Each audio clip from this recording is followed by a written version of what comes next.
Be patient, okay? Just be patient. Don't expect the trades to be there or the good ones to be there all the time, but just be patient. What I can tell you about the profitable traders that we understand is that when we see traders that do not use the whole margin that we give them, that they don't take with one trade, they go with the full gas, stepping on the pedal all in. These are the traders that will be successful. The ones that know how to be patient and collecting pips in a turtle steps way. These are the ones that usually are more successful than others. The ones that are impatient and taking the whole leverage that they are allowed, they're usually being busted soon after.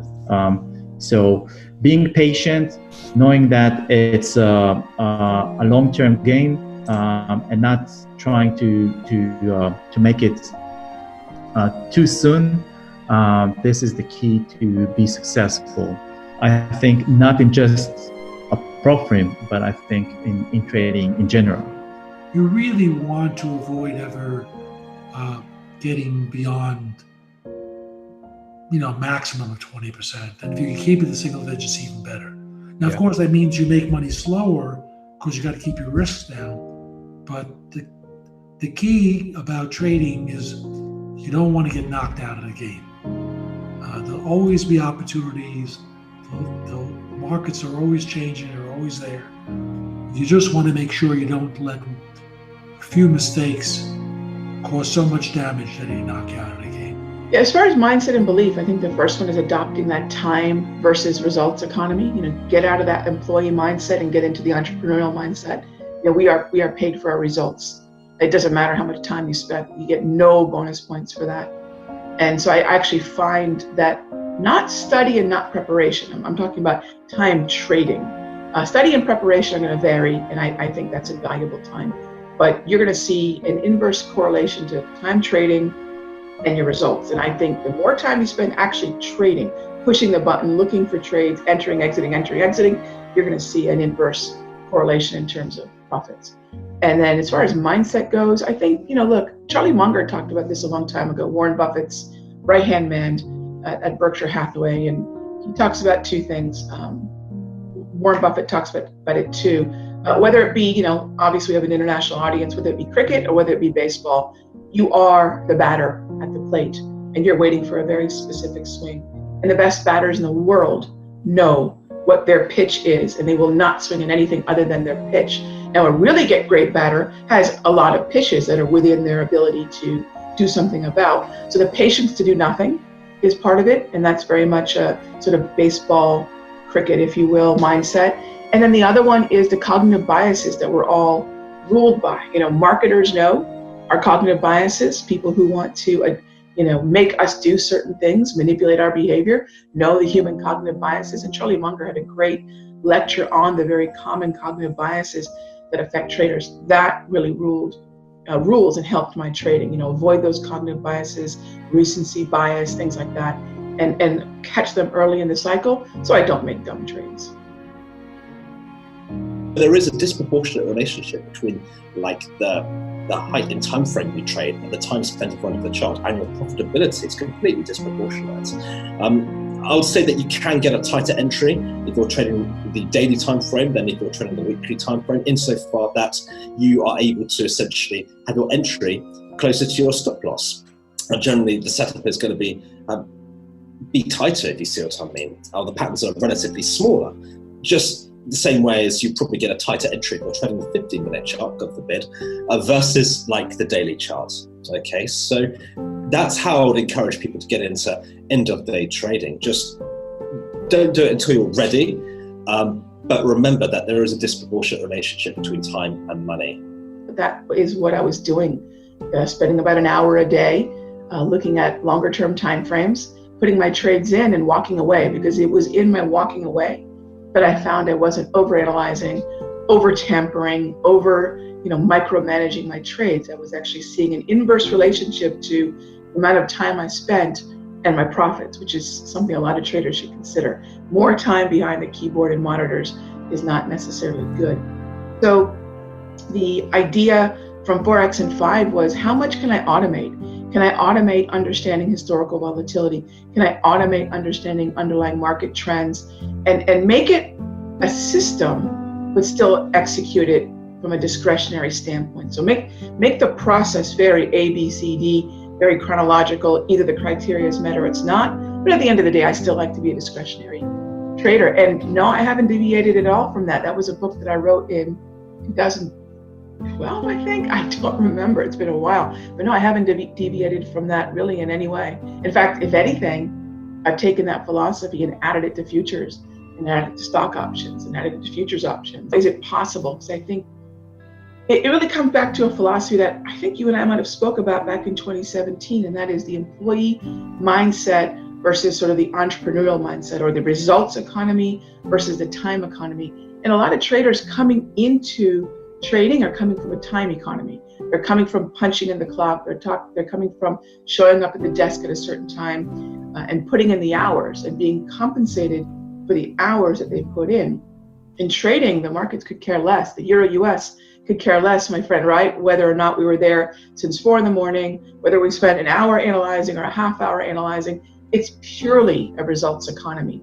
It's purely, did you get it right or not? And yes, time is part of that, the analysis, the study, but we live in a results economy. So with that in mind, is that 1 hour realistic? Absolutely, because I'm not getting compensated for spending more time behind the monitor or more time analyzing. It's just very binary. Did I get it right or did I not?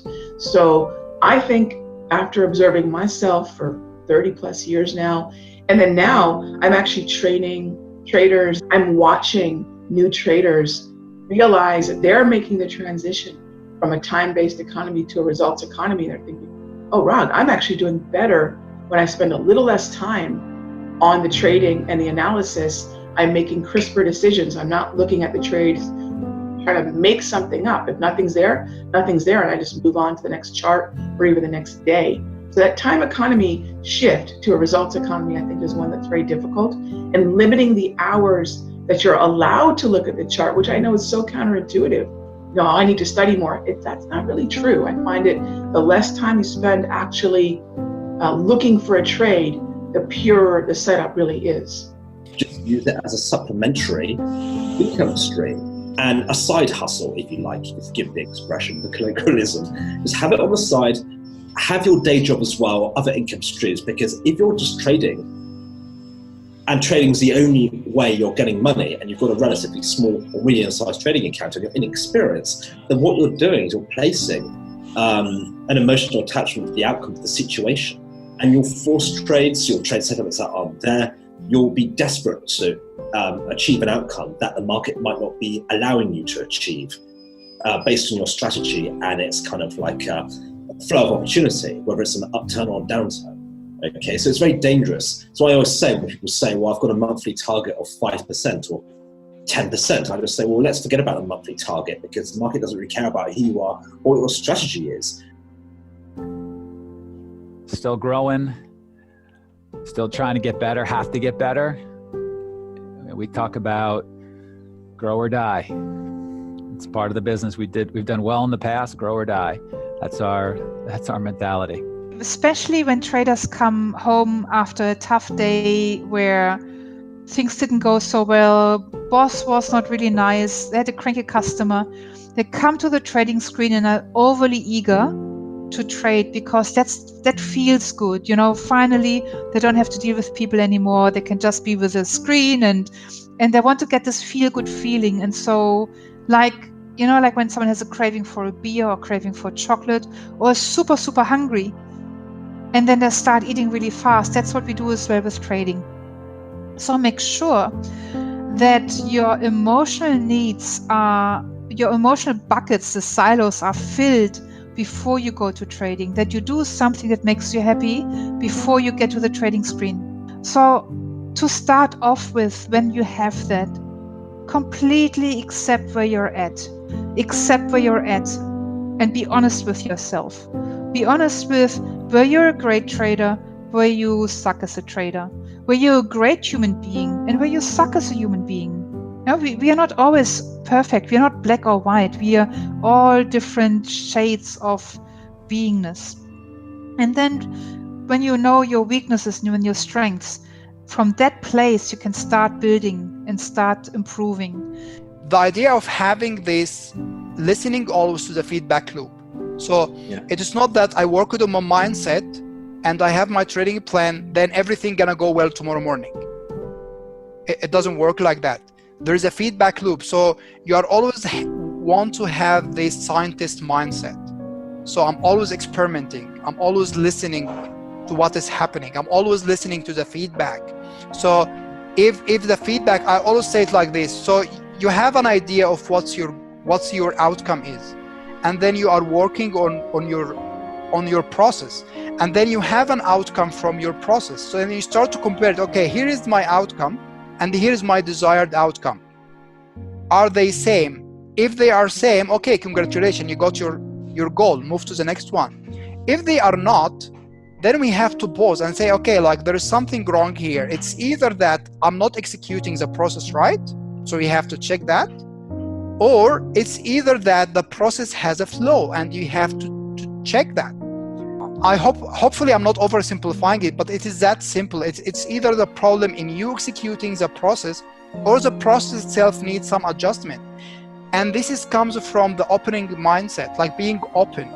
I made this mistake before. So I thought only before that there is only one trading plan that should work, and there is only one time frame, and everyone else who should trade something else is stupid and dumb, and it is just crazy, and you shouldn't do that.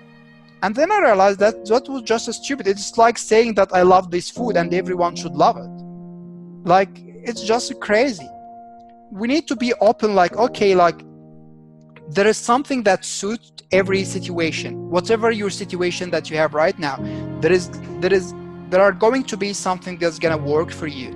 You need to pick and choose, again, what's gonna work for your lifestyle, your risk tolerance right now, your personality. And then listen to the feedback loop, and always listen to the feedback loop. This is a process. It's a non-stop. There is no, I always say this a lot. I said success needs maintenance. There is no one point that's called success. Success as a one point doesn't exist. There is no one, okay, now I have a good month, so that means I reached everything in trading, and I should start just ignore my mindset, ignore my plan, and ignore everything because I reached it. You cannot do that. Success needs maintenance. You need to keep going in the process and enhance the process. The best traders are trying to get better.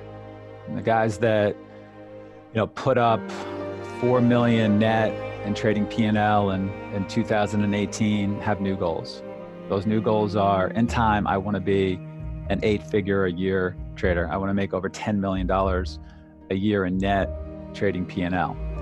But we're not satisfied with guys who are putting up 4 million plus net P&L. We're not satisfied because we know that they can do better. They know that they can do better. The junior traders know they can do better, and we can see exactly how. So, good to have that success, but thinking about doing better.